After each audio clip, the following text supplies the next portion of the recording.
إذا جن الظلام به همنا وصرنا عيونا لا تنام هو بدر التمام إذا جن الظلام به همنا وصرنا عيونا لا تنام به يشفى السقام. Kita lanjutkan kajian kita dalam kitab Izharul Ifadat min Aujazil Mukhtasarat. Kitab yang kita sudah jelaskan pada pertemuan yang lalu. Kitab ini kumpulan dari ringkasan-ringkasan kitab fikih dari dalam mazhab Imam Asy-Syafi'i rahimahullahu taala rahmatan wasi'ah, yang dikumpulkan oleh Al-Imam Asy-Syaikh Abdul Aziz bin Ibrahim Ar-Rai Al-Habasyi. Oleh karenanya sebelum kita mulai kajian kita ini, mari sama-sama kita ikhlaskan niat kita. Kemudian mari sama-sama kita bacakan surah Al-Fatihah, kita hadiahkan kepada Nabi kita Muhammad sallallahu alaihi wasallam, kepada keluarga, para sahabat, kepada seluruh pengikutnya hingga hari kiamat nantinya insyaallah. Begitu juga kepada para alim ulama, wali-wali Allah, guru-guru kita, masyayikh kita, dan terutama kepada pengarang kitab ini yang semoga kita semuanya mendapat manfaat dari ilmu yang beliau sampaikan, mendapat barokahnya, dan kita juga hadiahkan kepada seluruh kaum muslimin dan muslimat. Semoga Allah Subhanahu wa taala menjadikan kesusahan yang dialami oleh seluruh kaum muslimin yang ada di seluruh belahan dunia, Allah angkat kesusahan dari mereka. Allah berikan kemenangan terhadap kaum muslimin yang terzalimi, dan Allah Subhanahu wa taala berikan balasan yang begitu luar biasa kepada mereka orang-orang yang dizalimi oleh orang-orang yang zalim. Ala hadhihi niyyah wa ala kulli niyatin salihah. Al-Fatihah. A'udzu billahi minasy syaithanir rajim. Bismillahirrahmanirrahim. Alhamdulillahi rabbil alamin. Arrahmanir rahim. Maliki yaumiddin. Iyyaka na'budu wa iyyaka nasta'in. Ihdinas siratal mustaqim. Siratal ladzina an'amta 'alaihim ghairil maghdubi 'alaihim waladdallin. Amin. Kita pada pertemuan yang lalu sudah membuka kajian kita. Kita sudah baca muqaddimah yang beliau tuliskan dalam kitab ini, dan kita masuk pada pembahasan pertama dalam kitab ini. Kitab ini pembahasannya ada 3, dibagi menjadi 3 bagian. Bagian pertama beliau sebut dengan babul aqaid, ya, menjelaskan tentang akidah. Walau kitab ini dikenal kitab fikih, tetapi ya pembahasan pertamanya ada menjelaskan, ya, walaupun tidak banyak pembahasannya, tetapi beliau membahas terkait dengan akidah. Ada beberapa pasal. Kemudian baru, ya, yang paling banyak pembahasannya adalah tentang pembahasan ibadah, pembahasan fikihnya. Dan di akhir, ya, ini juga tidak terlalu banyak, ya, menjelaskan tentang akhlak yang dimaksud, ya, sebagian menyebutnya tasawuf, ya, tetapi bukan tasawuf yang mendalam, ya. Beliau menyebutkan tentang kewajiban hati, maksiat anggota tubuh, ya. Kemudian diakhiri dengan bab at-taubah. Seperti, ya, hampir sama ini dengan kitab Sulamit Taufiq ila Mahabbatillahi ala Tahqiq, karangan Asy-Syaikh Abdullah ibn Husain ibn Tahir Al-Alawi. Kita mulai babul aqaid, bab menjelaskan tentang akidah. Faslun a'zamu umuril islami khamsah. Pada pasal pertama ini beliau menjelaskan tentang umurul Islam, ya, a'zam umurul Islam, perkara-perkara yang agung dalam Islam. Khamsatun, ada 5. Ini yang 5 ini yang sering kita dengar atau yang kita kenal dengan rukun-rukun Islam, ya. Tapi di sini beliau menyebutkannya dengan a'zam umuril Islam, bukan dengan bahasa arkanul Islam. Ya, di dalam kitab Safinatun Najah kita lihat, ya, kita kaji pada kesempatan sebelumnya, beliau di dalam kitabnya menyebutkan dengan bahasa arkanul Islam, ya, rukun-rukun Islam. Di sini a'zam umuril Islam, karena memang makna arkanul Islam itu maknanya adalah a'zam umuril Islam.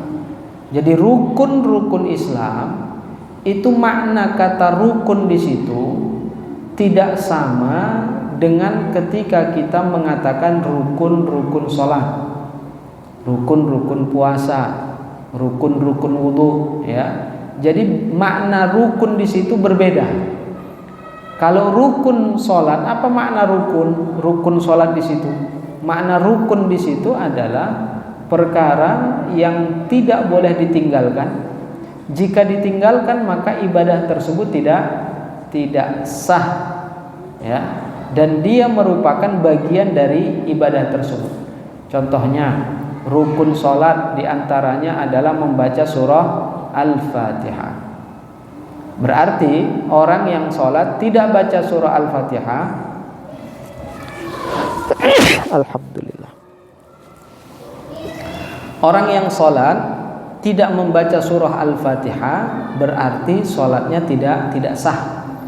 Karena membaca surah Al-Fatihah adalah rukun sholat, dan dia merupakan bagian dari ibadah sholat tersebut. Nah, ini makna rukun. Begitu juga dengan rukun wudu, begitu juga dengan rukun puasa, rukun haji, begitu itu maknanya. Tetapi ketika dikatakan rukun Islam, rukun Islam, maknanya bukan artinya jika ada salah satu dari rukun tersebut tidak terlaksana berarti dia bukan muslim, bukan Islam. Bukan, ya.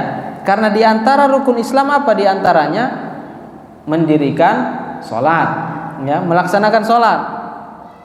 Orang yang tidak melaksanakan sholat, apakah kemudian dikatakan berarti kamu kafir? Kenapa? Sholat adalah rukun Islam. Di antara rukun Islam apa lagi? Melaksanakan puasa.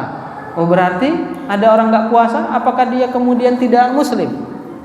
Oh, kamu nggak puasa, berarti kamu sudah keluar dari Islam. Kenapa begitu? Karena di antara rukun Islam adalah melaksanakan puasa, haji. Begitu juga. Nah, jadi makna rukun pada rukun-rukun Islam maknanya tidak seperti rukun dalam ibadah lainnya. Tidak seperti ketika kita mengatakan rukun-rukun sholat. Apa makna rukun Islam kalau begitu? Maknanya adalah a'zam umuril Islam. Nah, disinilah beliau langsung menyebutkan kata tersebut. Tidak lagi dengan mengatakan rukun Islam, tetapi dengan langsung menyebutkan makna dari rukun tersebut, yaitu a'zam umuril Islam, perkara yang agung dalam Islam. Jadi rukun Islam yang 5 itu semuanya adalah perkara yang agung dalam Islam. Perkara-perkara dalam Islam ini bukan hanya 5, banyak. Tetapi dari sekian banyaknya perkara-perkara agama, yang besarnya, pokok-pokoknya, dasar-dasarnya yang paling besar itu 5 ini, Pak. Ya, itu 5. Nah, ini makanya disebut namanya rukun Islam. Rukun Islam ini bersumber dari hadis. Ada hadis riwayat Imam Muslim yang dikenal dengan sebutan hadis Jibril. Ya, para ulama menamakan hadis tersebut dengan sebutan hadis Jibril. Kenapa demikian? Karena ketika itu malaikat Jibril datang kepada Nabi kita Muhammad sallallahu alaihi wasallam dengan menyerupai seorang manusia, seorang lelaki yang berkulit putih, berambut panjang hitam, berpakaian putih. Nah, datang kepada Nabi kita Muhammad sallallahu alaihi wasallam, dan itu disaksikan oleh banyak para sahabat. Di antara sahabat yang menyaksikan itu adalah sahabat Umar ibnul Khattab radhiyallahu anhu. Makanya hadis ini ya, di antara yang meriwayatkannya adalah sahabat Umar ibnul Khattab.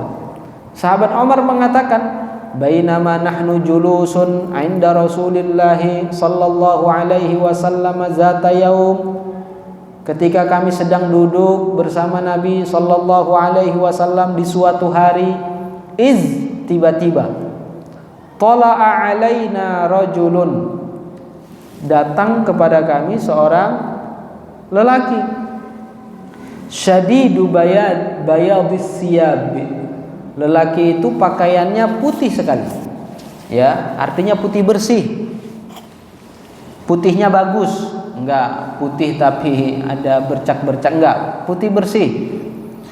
Syadidu sawadis sya'ar, rambutnya juga sangat hitam, artinya rambutnya hitam, bagus hitamnya, tidak pirang, tidak juga ada ubannya gitu, Pak. Putih hitam gitu. Ini menunjukkan apa ini? Ya, lelaki itu bukan yang tua sekali, ya, masih terlihat kekar, muda. Rambutnya masih pada hitam. Biasanya kalau udah tua kan ada putih-putihnya, Pak. Enggak hitam sempurna. Nah, la yura alaihi asarus safar. Kata sahabat Umar, itu orang yang tiba-tiba datang, kemudian tidak terlihat darinya tanda-tanda dia telah melakukan perjalanan. Wala ya'rifuhu minna ahad, dan tidak ada seorang pun di antara kami yang mengenalnya. Maksudnya ini orang aneh ini. Anehnya seperti apa? Kami nggak ada yang kenal. Maksudnya kami nggak ada yang kenal, berarti dia bukan orang Madinah. Kalau orang Madinah kami kenal, ya nggak seperti kita, Pak. Nah, tetangga kita nggak kenal, tetangga kita nggak pernah ketemu misalnya gitu kan. Nah ini kalau orang Madinah kayak orang kampung, Pak. Orang kampung itu kan semuanya pada kenal itu, Pak. Kenal, tetapi ini orang kami nggak kenal. Oh, berarti itu maksudnya apa? Ini lelaki ini bukan penduduk Madinah. Kalau dia bukan penduduk Madinah, berarti datangnya dia ke Madinah pasti dengan melakukan perjalanan. Ya, kalau seperti itu tentunya harusnya ada tanda-tanda dia melakukan perjalanan, walaupun nggak terlalu jauh, tapi adalah tandanya itu. Tandanya apa ya? Mungkin ada debu-debu di pakaiannya, ya, mukanya kena sengatan matahari, ya kusam mukanya, kan begitu kan? Ini tidak ada tanda-tanda itu. Makanya beliau katakan tidak ada tanda-tanda dia melakukan perjalanan. Dan kami pun tidak ada yang mengenalnya. Berarti kan ini orang misterius ini. Dari mana ini orang? Putih bersih pakaiannya, nggak ada kena debu sedikit pun, rambutnya juga hitam berkilau, mukanya tidak kusam. Nah, kemudian hatta jalasa ilan Nabi sallallahu alaihi wasallam. Dia begitu datang, kemudian langsung duduk di depan Nabi sallallahu alaihi wasallam. Tiba-tiba datang begitu. Datang, kemudian langsung duduknya itu bukan duduk bersama sahabat gitu kan, langsung duduknya di depan Nabi. Fa asnada rukbataihi ila rukbataihi. Menyandarkan ini lututnya ini kepada lutut Nabi. Jadi duduknya itu berhadapan begitu, Pak. Wa wada'a kaffaihi ala fakhizaihi, dan meletakkan dua telapak tangannya ini di atas paha Nabi kita Muhammad sallallahu alaihi wasallam. Berarti kan duduknya begini, Pak, berhadapan begini kan? Ya kalau jauh gimana mau letakkan tangan di atas pahanya Nabi? Nah, kan nggak nyampe. Berarti duduknya berhadapan begini, tangannya malaikat Jibril itu di atas pahanya Nabi kita Muhammad sallallahu alaihi wasallam. Wa qala, kemudian lelaki misterius tadi mengatakan, "Ya Muhammad, wahai Muhammad, akhbirni 'anil Islam." Beritahu aku apa itu Islam. Lelaki ini bertanya tentang Islam. Islam itu apa? Faqala Rasulullah sallallahu alaihi wasallam, Rasulullah sallallahu alaihi wasallam menjawab, "Al-Islamu an tashhada an la ilaha illallah wa anna Muhammadar Rasulullah wa tuqimas shalah wa tu'tiyaz zakah wa tasuma Ramadan wa tahujjal baita in istata'ta ilaihi sabila." Rasulullah menyebutkan bahwa, nah ini yang beliau sebutkan ini ya sebagai rukun-rukun Islam. Yang pertama, Islam itu adalah yang pertama antashhada an la ilaha illallah wa anna Muhammadar Rasulullah. Engkau bersaksi bahwa tidak ada Tuhan yang berhak disembah selain Allah. Jadi makna la ilaha illallah itu maknanya apa? La ilaha, tidak ada Tuhan. Tuhan itu yang disebut Tuhan ya, ilah adalah al-ma'budu bihaq, yang disembah dengan hak, yang disembah dengan benar ya, yang berhak untuk disembah. Itu yang disebut namanya Tuhan. Kata dasar Tuhan itu digunakan ya, kalimat atau kata Tuhan itu digunakan untuk apa? Digunakan untuk sesuatu yang disembah secara benar, secara hak, yang berhak untuk disembah.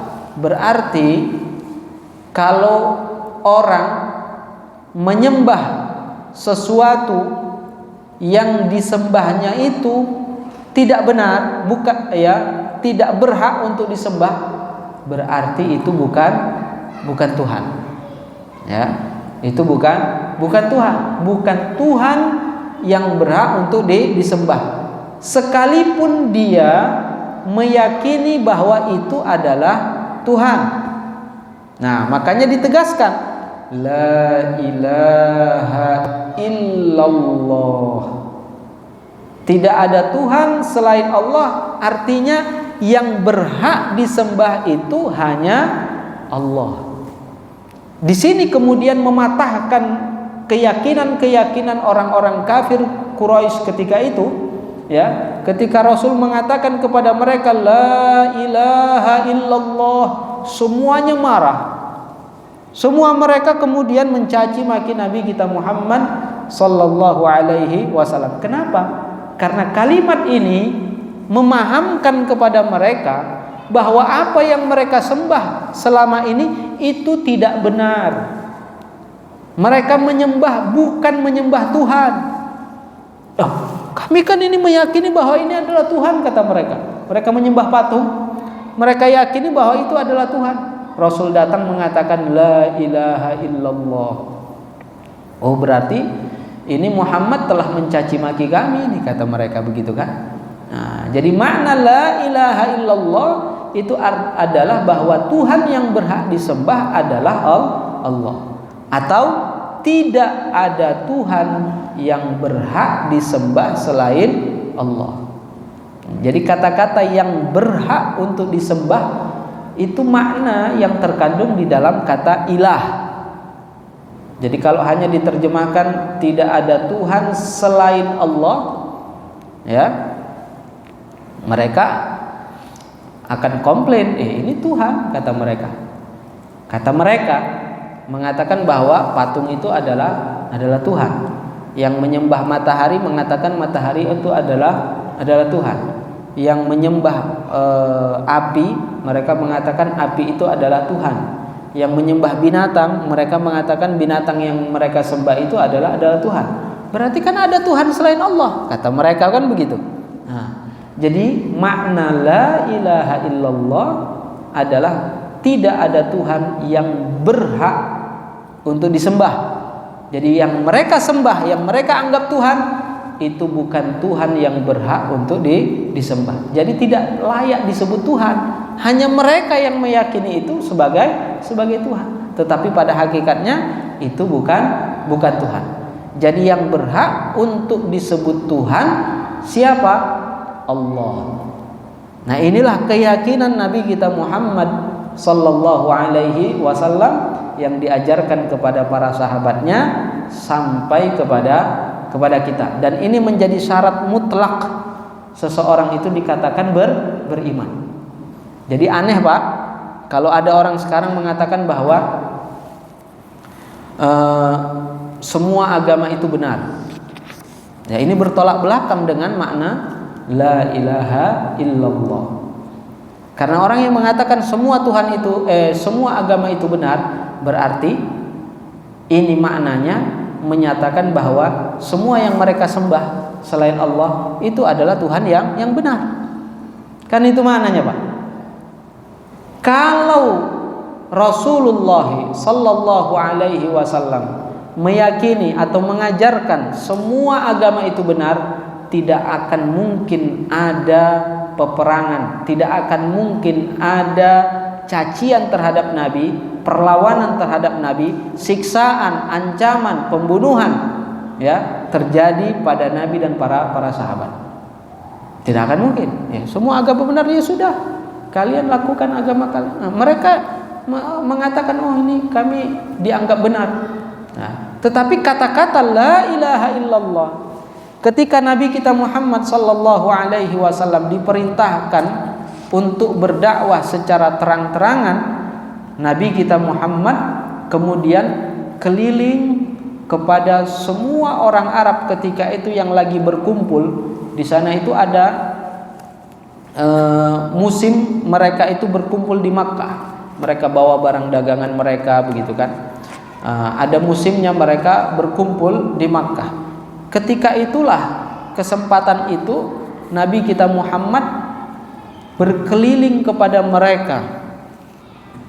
Rasulullah mengatakan kepada setiap orang yang beliau temui di kerumunan banyak orang ketika itu, Rasulullah mengatakan ya ayyuhan nas qulu la ilaha illallah Muhammadur Rasulullah.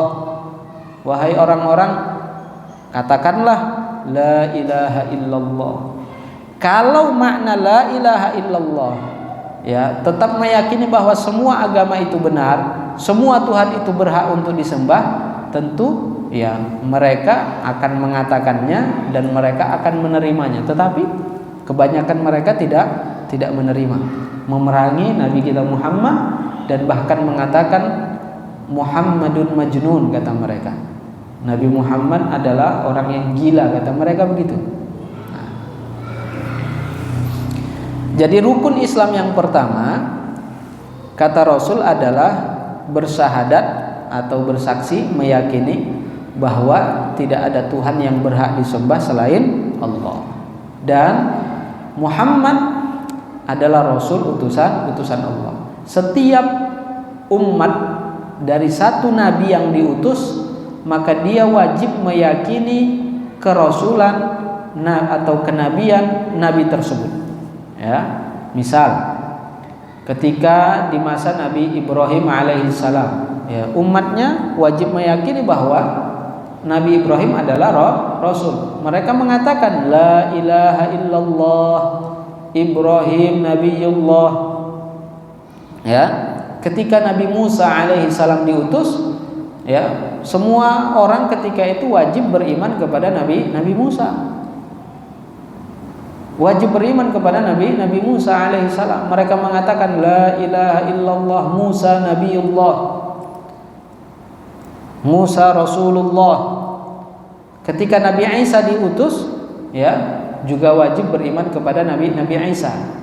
Ini yang tadinya beriman kepada Nabi Musa sudah enggak boleh lagi dia mengingkari Nabi Isa. Mereka mengatakan saya enggak beriman kepada Nabi Isa, saya beriman kepada Nabi Musa saja. Enggak. Karena Nabi Isa sudah diutus, maka mereka wajib beriman kepada Nabi Isa. La ilaha illallah Isa Rasulullah. Ketika diutus Nabi kita Muhammad sallallahu alaihi wasallam, ini semua yang beriman kepada Nabi Isa wajib beriman kepada Nabi Muhammad. Ya, wajib beriman kepada Nabi Muhammad. Mereka wajib mengatakan la ilaha illallah Muhammadun Rasulullah. Tapi mereka tidak mau. Ya, tidak mau mereka beriman kepada Nabi Muhammad sallallahu alaihi wasallam. Makanya mereka yang menyatakan diri kami beriman kepada Nabi Musa, kata mereka. Orang-orang Yahudi mengatakan begitu. Ya, orang-orang Nasrani mengatakan kami beriman kepada Nabi Isa, kata mereka. Enggak mau mereka beriman kepada Nabi Muhammad sallallahu alaihi wasallam, padahal Nabi Muhammad sudah diutus. Mereka dihukumi apa? Dihukumi kafir. Ya, dalam Al-Qur'an mereka disebut dengan bahasa kafir. Oh, kan mereka beriman kepada Rasul, ya. Karena kewajibannya sekarang beriman kepada Nabi Muhammad sallallahu alaihi wasallam. Kemudian yang kedua, apa kata Rasul? Wa tuqimas shalah.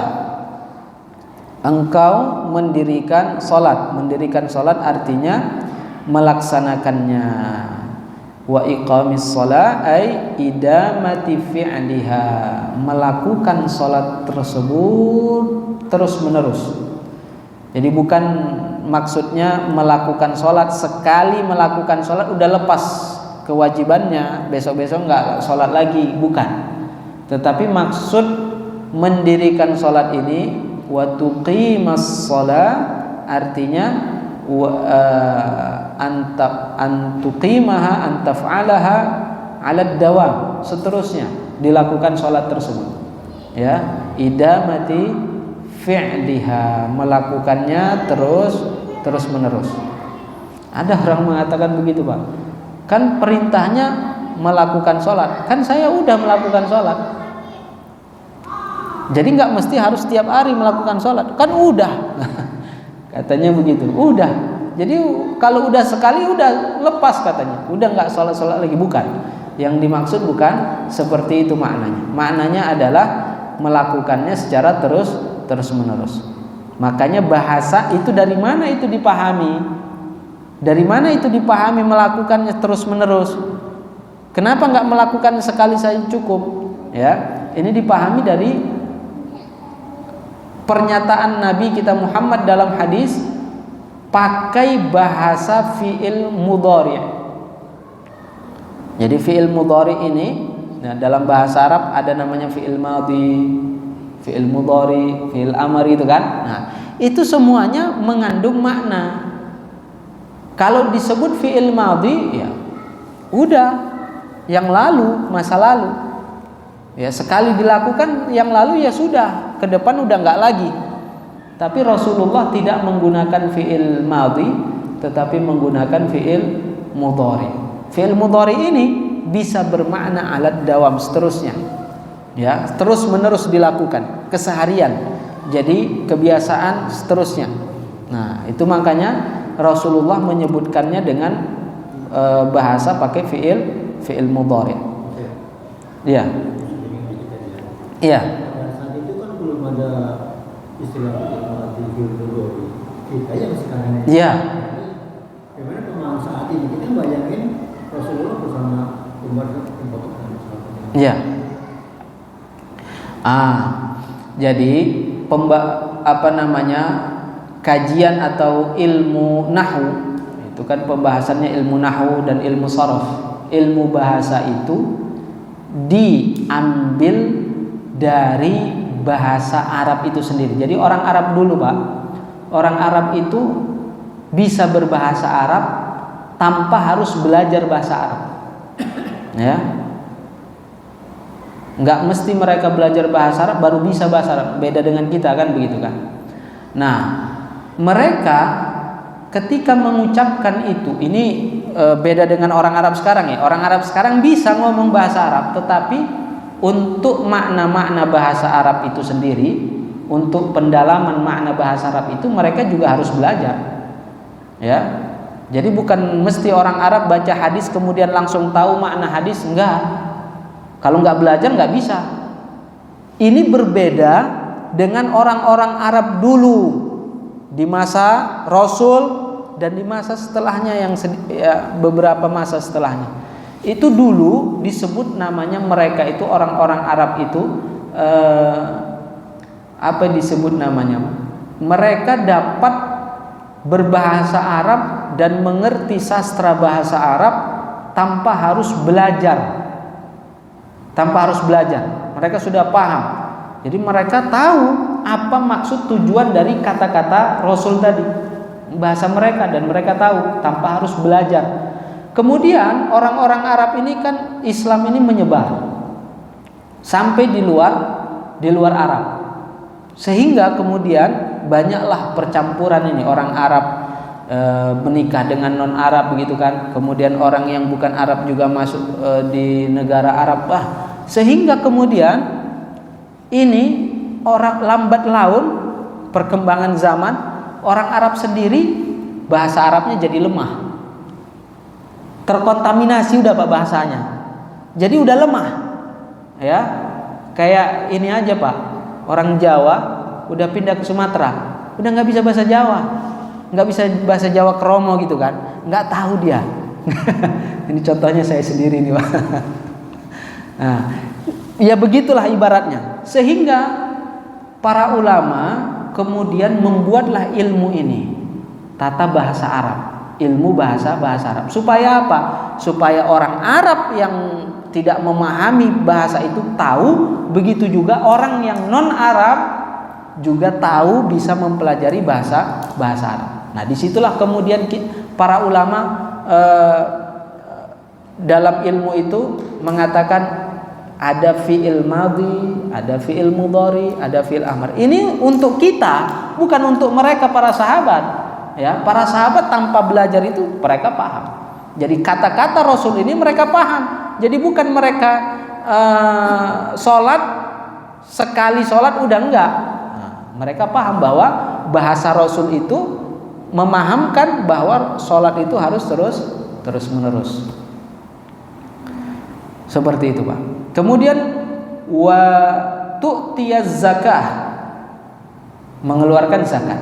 Ini juga di masa sahabat juga ada terjadi perbedaan pendapat. Bagaimana itu?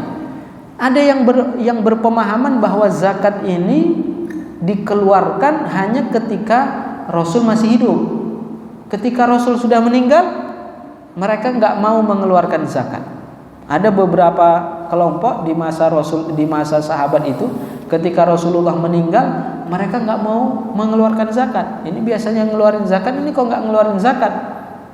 Ditanya oleh sahabat Abu Bakar yang ketika itu menjadi khalifah.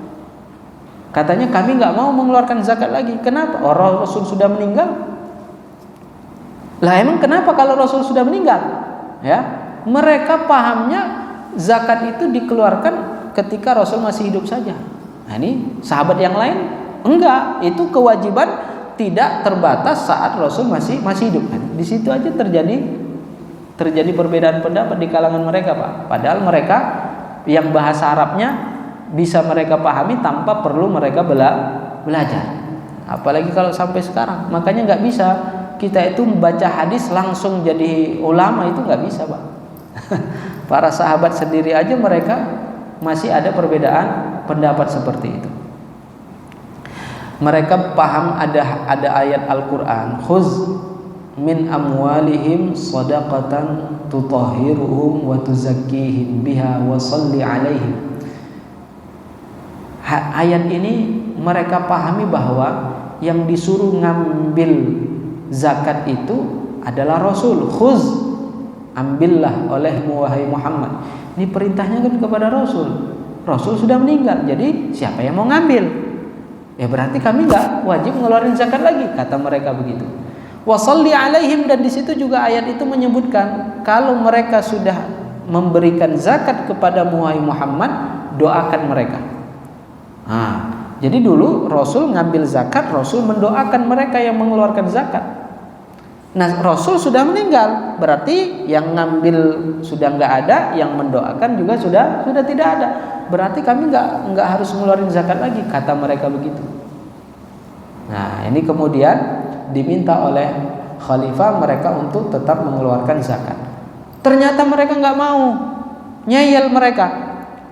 Dan orang Arab itu dulu kan kabilah-kabilah, bersuku-suku. Mereka adalah suku yang memiliki kekuatan, sehingga nantangin mereka. Kalau mau perang kita, kata mereka. Maka kemudian diperangi oleh Sayyidina Abu Bakar. Itulah peperangan pertama dulu ketika beliau menjabat sebagai seorang khalifah. Memerangi apa? Memerangi orang yang tidak mau membayar zakat. Apa kata ketika ditanya oleh sahabat yang lain, mereka kan muslim, kenapa diperangi? Kita memerangi orang kafir. Ya. Apa kata sahabat Abu Bakar? Saya akan memerangi orang yang memisahkan antara sholat dengan zakat. Jadi orang yang sholat ya zakat gitu kan. Jadi nggak boleh dipisah. Jadi saya bukan maksudnya bukan memerangi karena mereka tidak beriman, tetapi mereka memisahkan antara sholat dengan zakat. Mereka tetap dihukumi beriman, tetapi mereka jatuh dalam dosa besar. Diperangi karena mereka nggak mau dilembutin, dan diperangi supaya mereka kembali dalam jalan yang benar. Kemudian watasuma Ramadan. Yang ketiga, berpuasa di bulan Ramadan. Dan ini juga merupakan dasar atau pondasi di antara pondasi Islam. Ya, makanya disebut dia rukun Islam, puasa Ramadan. Wa tahujjal baita. Kemudian melakukan ibadah haji. Di sini dalam pelaksanaan ibadah haji, Rasul mengatakan inistata'ta ilaihi sabila, jika engkau mampu untuk melaksanakannya. Jadi tidak seperti yang lain. Yang lain nggak ada bahasanya ini kan, hanya haji saja yang ada bahasa inistata'ta ilaihi sabila, karena memang buktinya tidak semua orang mampu untuk melakukan ibadah haji. Nah, jadi ini merupakan kasih sayang Nabi kita Muhammad sallallahu alaihi wasallam kepada kita umatnya ini. Ya, tahu bagaimana kemampuan umat. Coba kalau kewajiban haji itu seperti kewajiban sholat, setiap tahun harus haji, kan repot sekali itu, Pak. Subhanallahil azim. Ya. Terus bagaimana kemudian penuhnya Makkah itu kalau semua kita wajib haji setiap tahun kan? Nah, jadi inilah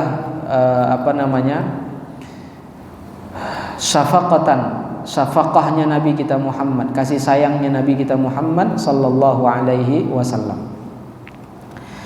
Ya, ini yang disebut kita menyebutnya dengan nama rukun Islam. Tetapi kita katakan tadi, makna rukun di situ tidak seperti makna rukun pada ibadah-ibadah lainnya.